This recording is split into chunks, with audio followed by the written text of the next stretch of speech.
ଭାଇ ଭଉଣୀଙ୍କର ଅନନ୍ୟ ସ୍ନେହର ପବିତ୍ର ସମ୍ପର୍କ ରାକ୍ଷୀ ପୂର୍ଣ୍ଣିମା। ଏହି ରାକ୍ଷୀ ପୂର୍ଣ୍ଣିମା ଶ୍ରାବଣ ପୂର୍ଣ୍ଣମୀ ତିଥିରେ ପାଳିତ ହୋଇଥାଏ। ଭଉଣୀଟି ଭାଇ ହାତରେ ତାର ସୁଖମୟ ଜୀବନ କାମନା କରି ରକ୍ଷାସୂତ୍ର ବାନ୍ଧିଥାଏ। ପ୍ରତି ବଦଳରେ ଭାଇଟି ଭଉଣୀର ସୁରକ୍ଷା ନିମନ୍ତେ ବଚନ ଦେଇଥାଏ।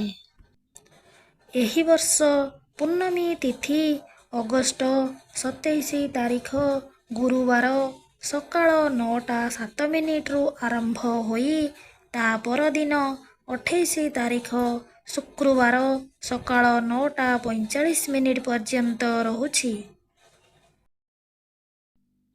ତେଣୁ ସମସ୍ତେ ଭାବୁଛନ୍ତି 27 ତାରିଖ ରାକ୍ଷୀ ପୂର୍ଣ୍ଣିମା ବା 28 ତାରିଖ ରାକ୍ଷୀ ପୂର୍ଣ୍ଣିମା।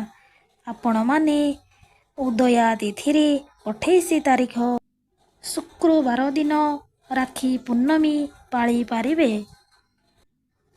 ଆପଣମାନେ ଚାହିଁଲେ ଏହି ଦିନ ଶୁଭ ସମୟ ଓ ଅଭିଜିତ ମୁହୂର୍ତ୍ତରେ ରାକ୍ଷୀ ବାନ୍ଧିପାରିବେ।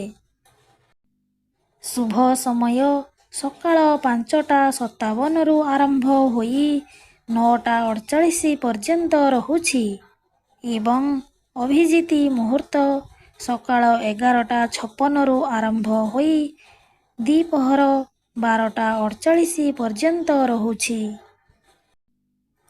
ପ୍ରତ୍ୟେକ ଦିନ କିଛି ସମୟ ରାହୁକାଳର ସମୟ ଥାଏ।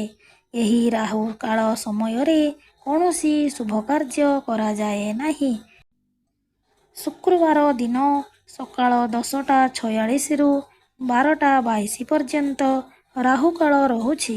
ତେଣୁ ଆପଣ ଏହି ସମୟରେ ରାକ୍ଷୀ ବାନ୍ଧନ୍ତୁ ନାହିଁ।